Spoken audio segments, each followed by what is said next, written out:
Meq'inubal, arcoíris, meq'inubal. Vinagel, cielo, vinagel. K'ak'al ojch'ultotik es sol. K'ak'al ojch'ultotik u ojch'ulmetik es luna. U ojch'ulmetik. K'anal, estrella, k'anal. Tok, nube, tok. Lumaltok es neblina, lumaltok. Bot, granizo, bot. Chabuk o chauk es rayo o trueno. Chabuk o chauk.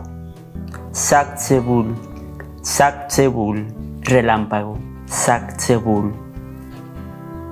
Para decir lluvia, puedes decir simplemente vo, que es agua, que se puede entender como lluvia, pero a veces para ser específicos, que es la lluvia como tal, puede decir vo tabinagel, vo tabinagel. Esto han sido las palabras en esta ocasión y espero pues, que haya sido de su agrado.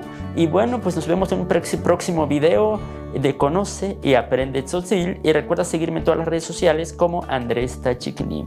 Saludos. Teilko Bombati.